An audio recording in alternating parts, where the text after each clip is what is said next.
Hey guys, how's it going? My name is Justin. I'm Gabe. And you're watching episode 38? Wow.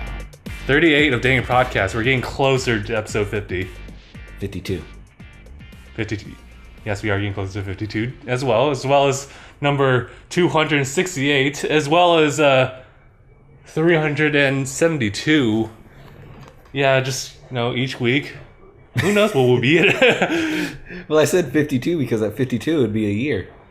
Really? There's 52 weeks in a year. Oh, really? That's crazy. Yeah. But for this episode of DangIT Prodcast, we don't really have a topic, so we're just gonna do this on the fly. Yeah. Yeah, how many would that be that we just did on the fly? 3? 3 what? Just 3 times that we've done before? Well, there was the first one. Oh yeah, there's number 1, and then we had someone else with us when we just let's just talk about whatever. And then we had a recent one, so I guess 4. All right. 4 or 5, somewhere around there. Okay, so under 10. Yeah, to be as accurate as possible. Well, if we want to be as accurate as possible, under 38 of our episodes have been on the fly. Can't be any more accurate than that. Until you look ahead, it's wait a minute.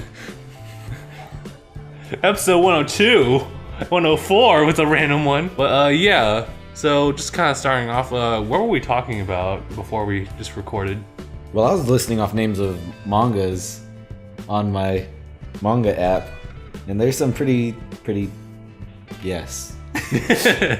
Father complex. The only category it fell under was yaoi. That's frightening. And there's only 2 chapters, which means even the person gave up on it. He's like, nope.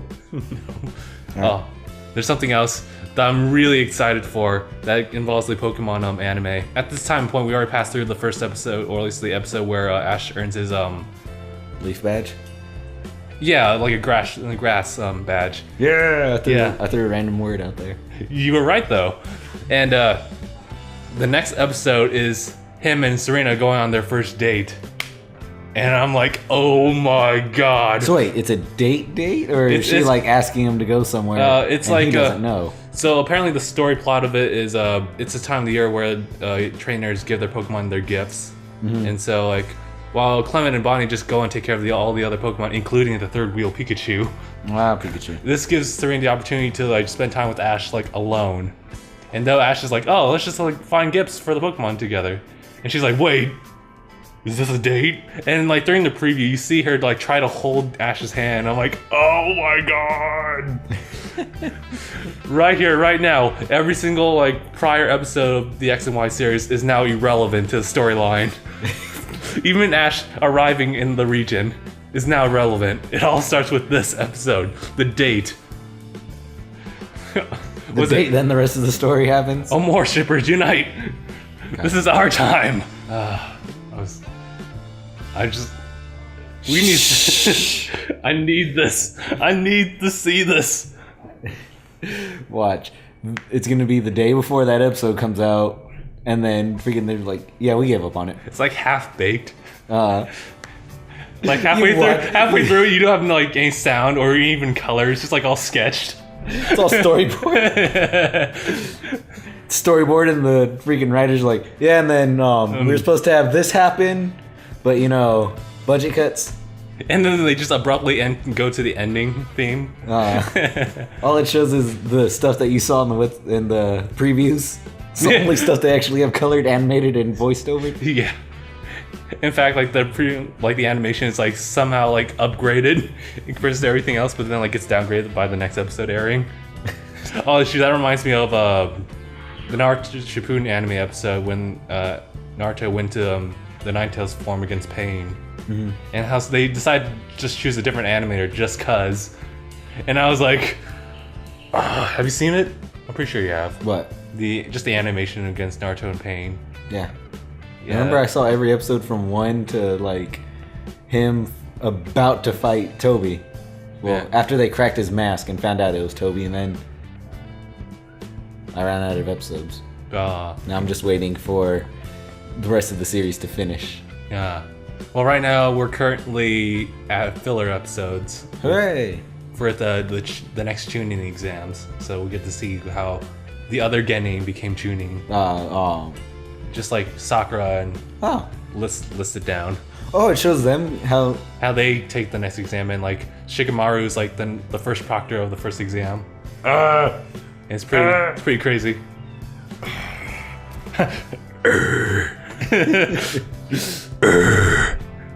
And now a message to our gentle viewers out there.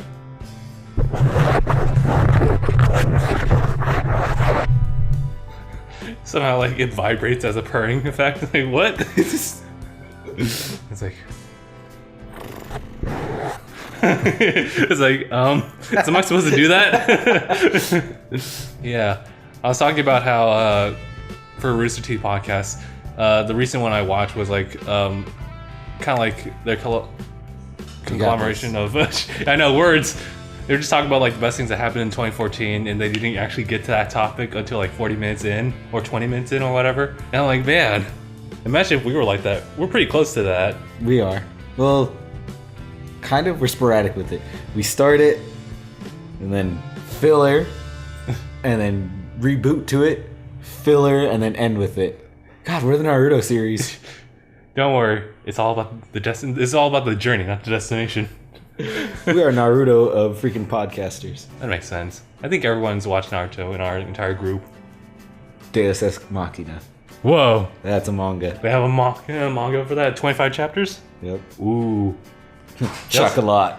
Oh, Christoph, they have Kingdom Hearts 2 manga. No, they don't. Yes, they do. Yes, they do. You edit that out. Look that up. Look it up. Edit it out. I'm gonna look it up. All right, but edit out. All right, so let's talk about what we've been up to for the past podcast. Since the last one? Yeah. Let's see. Steven and I were fired by that one.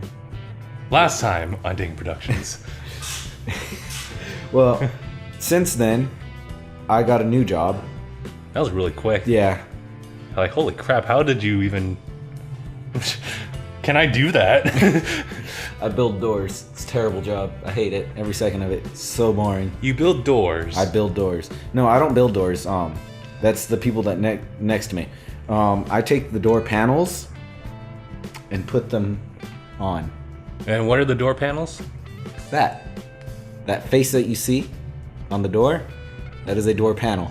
Oh, okay. I grab the one on the top, I flip it over, I grab that one and the one underneath it, and we put it on top of the skeleton that they just built. Like the frame of it. It kind of sounds like an assembly line of sorts. It is. How'd you come across getting this job? Temp agency. Okay. It's a terrible, terrible job.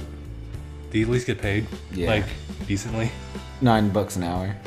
So minimum wage. I can't believe that's minimum wage. Jeez, that's low. Like, for my work studies, I earn like 10 something an hour. Even though I don't work like the full 10 each week. So it just kind of balances out. But still, like, I feel like the minimum wage was higher. It's definitely been higher. No. Was it? Really? No. Because sworn it was like maybe like 13 for minimum wage? Never. Never? It's never been that high. What? Alright. Well, I don't really know much about minimum wage. Anyway, so, shit, that reminds me of the in and out applications during high school. How they were hiring They people. start you at 10. Yeah. I was like, that's really good. I could be doing that right now. Oh my god. I hate building doors though. My hands. They hurt. Do you have like gloves or something? You can't wear gloves when you're the panel flipper. Oh, what? Are they afraid of something happening or like maybe like Because how there's glue everywhere. Yeah. You have to know if there's glue on your hands because you cannot get glue on the front side of the panel. that sucks. Yep. In fact, the one time that I tried to get away with wearing gloves because it was starting to rub all of right here raw. Ugh. I tried wearing gloves. It lasted for about 3, maybe 4 minutes. And then the supervisor came, no, you shouldn't be doing that. You have to know if you have glue. And if you get it on the front panel, that's not good for anybody. Ooh. So how many people are you working alongside with? For each part, there's 4. There's a guy who feeds the parts through. They get covered in glue. Then you have guy 1, guy 2, and then the panel flipper. Do you know exactly where the doors are going to be sent off to? Places. Just places. Yep. Well, I think it's good that like if it's meant to like build a new home for someone else who doesn't have one, then I think that's pretty good. So you're working for a good cause, I would like to believe. No. No, it's just like they're all stuffed in a warehouse, never to be like pulled out again.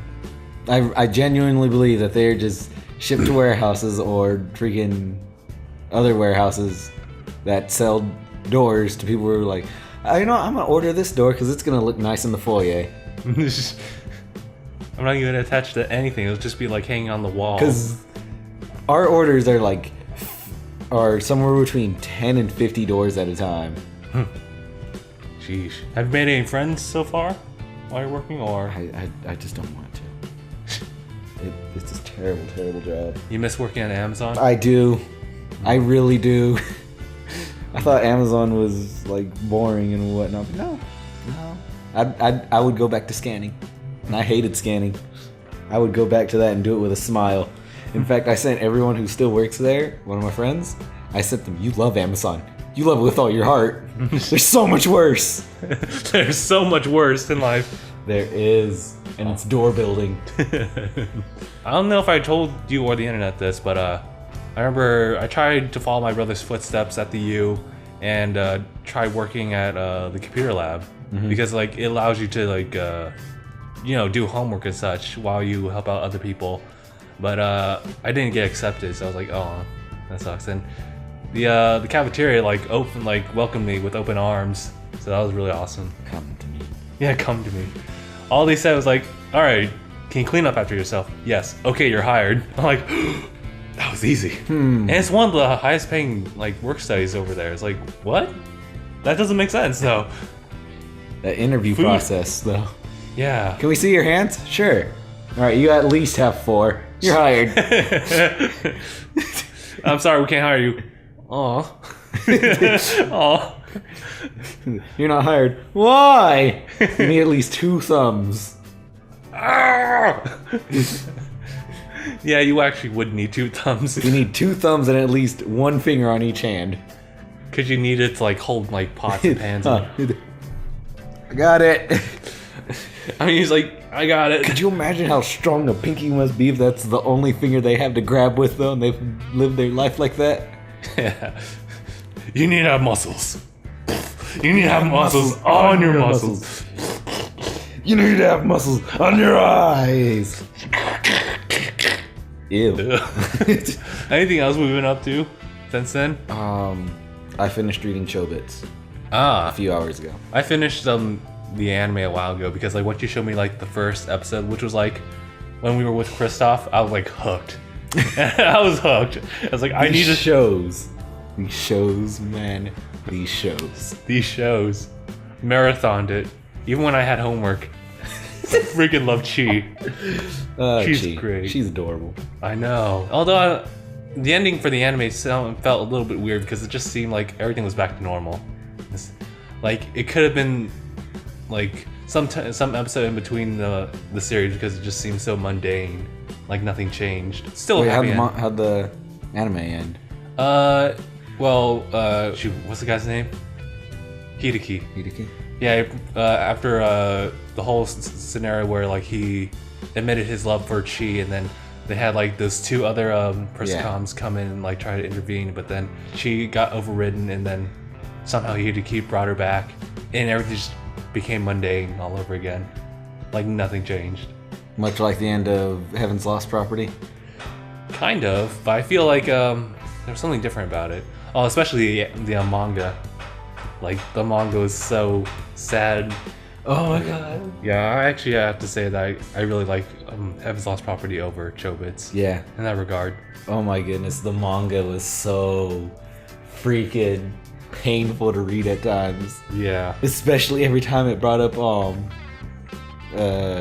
it Epsilon or Echo? Freaking, who's her name? I can't remember her name. I just remember the Harpy ladies. Oh, the Harpies were pretty sad too. Yeah, that was pretty sad. It was funny though, how freaking the first one was trying to hook up the second one with Tomoki. And it worked. It did. Oh shoot, just before I forget, I remember getting a tweet from, I think it's from Sega, about this like fighting game, and it featured... Fighting robot. Mega Man? No, it doesn't have Mega Man in it, but it has Kirito and Asuna from Sword Art Online. So I was like, huh, I'm gonna look this up. Really? Yeah. Weird. It's pretty cool. So I forget what the name is, but maybe I'll like post a link underneath or not. Super fighting robot. Mega Man. That's still the greatest like video as far as like someone's reaction to a Smash Ball. It's like, who's gonna get the Smash Ball? Mega Man! Super fighting robot! Mega Man! I think that was like an official tournament at some kind of convention. Mm-hmm. But yeah. Oh yeah, you talked about how you went to this one convention or like arcade thing. Oh, Arcade Expo? Yeah. That was awesome. Tell us about that. Alright, so basically what it was hundreds of pinball machines just as far as half of your eye could see, squinting in a fog storm. But there were so many pinball machines. I spent hours playing it to the point where I thought, hey, I'm actually improving at pinball. But playing too much pinball. yeah, they had all these pinball machines, and then they had a bunch of arcade cabinets in the other room. They had the original Punch-Out Oh, with wireframe Little Mac. nice. I didn't get around to playing it, but what's it called? I did play this one arcade cabinet. It was one of those sit-in ones. Mm-hmm. It was Red Baron. It was an old one. Back when, you know how the original Star Wars was, right? How it was all green frame? Yeah. And you just kind of like shot shapes.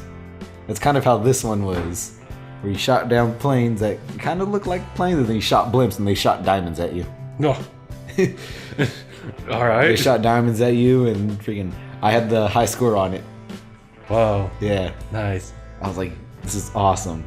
Then there's this other game where it was a 2-player shooter. Mm-hmm. You go around just shooting crap basically. Had the high score on that too. I was like, awesome. Yes. And then I played this flight simulator where all you had to take control of was landing and taking off. That game was no joke. You had the foot pedals that controlled the yaw. You had your throttle. You had to watch your landing gear. You had to freaking steer in all the wind and all that, and just like, how's my plane doing this? Oh yeah, I think they mentioned that in the Rooster Teeth podcast, like how sometimes like in the wind, like planes will like go this way, and they had like an airplane show, and I was like looking at this one like landing. It was like, how are you not paying attention to this one over here? Yeah, it was freaking. I was going in for the approach, and I was like, all right, adjust the thing. Wait, where am I going? How is this happening? You're freaking right here trying to do this. My plane's turning like that, but I'm still going this way. I'm like, in what world does this happen? Apparently, it's a very common thing. I was just thinking to myself, how powerful does wind have to be to where there's nothing you can do for your plane but kind of like, How do you even stop such a wind? Apparently, you don't. You really don't. But I landed safely. It was a terrible landing, but I landed safely, and I was fired. Wasn't there that one like on-rail shooting game where, well, it's not like on-rail shooting like House of the Dead or something like that, but it's more like just getting kind of like air like pilot kind of game, 2D shooting, and it was the one where like you had to alternate between like shields. Oh, that was. Did it have like a foot pedal that made you? Yeah, like it changed from blue to red, and like you have like enemies that you're shooting like blue and red, and you have to like alternate within like the different like shields. I don't know.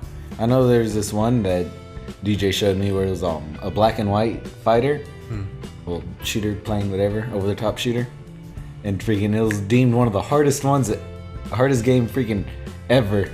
Dude's right there just freaking. It's a 2-player game. He's playing by himself, and he beat the final boss. I think someone else did a like 2-player of that game that I just mentioned. It's crazy. Like, how do you? Because you just use like one of them chips to change it to a different color. Chaos. Her whole arc was freaking heartbreaking. Oh yeah. She's like, all she wanted to know like what love was. That's all she wanted. Does love hurt? It's like, damn it. Why you gotta do this to me? Hiyori though. Oh, Hiyori. Hiyori's my favorite. She has the saddest story out of all of them, I think. Yes. Actually, yes. Nope. In terms of how sad their story is, it definitely goes to chaos. I can understand that. If it's chaos, yeah. It goes chaos, then Hiyori, then Sahara. Sahara. That's so sad. Because you don't even find out until like that sudden moment where she just like disappears out of nothing into nothing. And like Tomoki is like, what is happening? I feel bad for Nip though. Nip is my favorite character, and oh my god, the bullshit that she goes through, that she went through. It's Yeah. And she had her wings ripped off. Oh yeah. But then she grew new ones. I They're don't- like just as big. I don't care. It was brutal both in the manga and in the anime. Oh my goodness. And it took so long in the anime for them to finally come off. Oh yeah, that reminds me. We finally broke the 180 curse for Where are we at? subscribers. We're at 191. Finally. It's like we finally broke the 180. You did? How many do we have now? 12. 12. I know, it's great. Like you hate it so much that anything less would be better. Right? Yeah, I feel like there seems to be like these, like, I can't even describe what they are, but like subscriber count curses where I feel, well, they're more like plateaus. So like I remember the very first one was at 30. I was stuck at 32 and I couldn't like progress any further. Then it went to 50 and that was like probably one of the longest like plateaus that I've been through as far as like being on YouTube. And then we finally hit 100. It's like, yes! And just slowly progress and now it hits 180. And then it gets to like 185 and then we lose one, we gain one, we lose one, we gain two, we lose one, then we lose another one, and then we gain one. But I got that last night. I was like, man, finally we broke the curse. I don't even care if we lose another subscriber right now. The fact that we got to 190 at some point, I can mark that down. And now the next step is 200 subscribers. Come on, people. Make it work. Do it. Make those extra accounts that you'll never access ever again. Which reminds me, I gotta do something with my own extra account. Remember, I just made that just cause. 2. 2. I'm gonna make another one just so I can do the Just Cause 3. Oh wait, 3? Half-Life 3 confirmed? Oh man, I'm gonna check the time. Yeah. 31? 21? 52. Damn, I was off by 1. Pretty close though. Oh, but yeah. Oh, is that when you were making doors? Yep, I got nicked by one of the panels. Yeesh. That, and then they have manual conveyors where you kind of just have to push it along. Uh-huh. And they have like the main, they have the raw storage. Let's just say the far right. So they put them on a sliding conveyor. The conveyor, it slides on a rail so that they can just put it on there and send it to any of the 4 lines that they need. Mm-hmm. And then each of the 4 lines, they have their own conveyor. They have a little drop down conveyor or another mini sliding conveyor. Mm-hmm. Because the assembly happens on one conveyor and then they put it onto another and then that goes to the shipping area.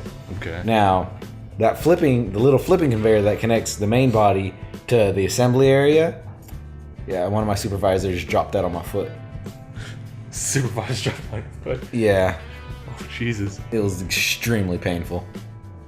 How did that happen? There is a lot of miscommunication between me and the second guy. Mm-hmm. And then our supervisor, he was acting as guy 1. So he went, and he knew exactly what needed to be done. And so as me and the other guy are trying to figure out what's happening, he's like, okay, we just have to move these top panels. I was like, okay. So I go to reach over to grab those top panels. We were supposed to move the entire shipment that was right in front of us. Mm-hmm. And so supervisor comes, he was flipping the thing over. At the same time, I was just reaching over to grab those top panels. Wham! Crushes right where like the laces meet the rest of the shoe. Ugh.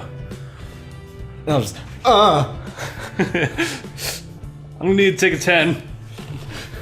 Nah, I got right back to work. Like internal screaming. Nah, It took a while for them to get a new shipment on there, so basically right back to work was basically 5-6 minutes later. But even then, after I got hit, I was like, oh my god, that. And then pretty much after I got that out of the way, the pain started to subside. That seems to happen. Like after like the sharp pain, just kind of like I don't even know how to say it, but like your blood just kind of like flows straight in there. It was like a sharp, dull pain at the same time when it landed. I wish I could understand that feeling. Because you have to figure it's meant to be flat on the ground. So when it comes down like this, it hit my foot at an angle, but it kind of continued to go, so it kind of like flattened out a bit. Oh, I get it. So the initial point was a sharp pain that turned into a dull pain, but the sharp pain stood there. Oh my god. And then there was just throbbing. But then you got back to work. Yeah. So, well, at least your foot made it, I think. Yeah. Barely. Oh my gosh. So that was one of the most painful things I've felt in a year. Should we talk about the Super Bowl or anything? That's happening tomorrow. Is it? Yeah.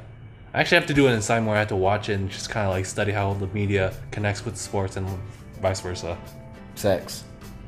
Yep. Pretty much, actually.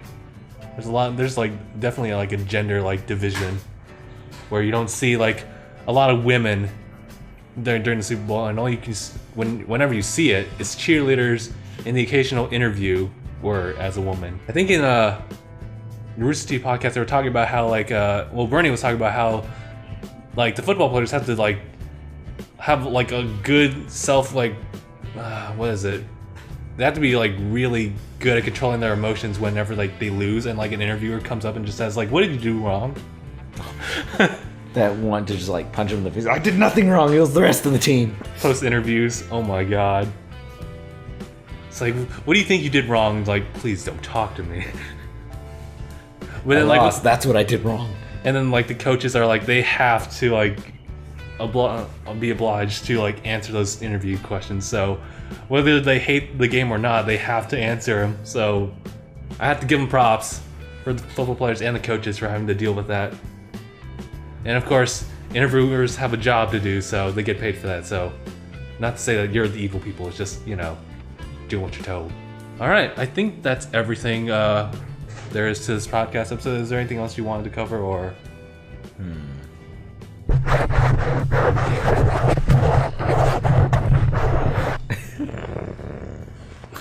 Okay.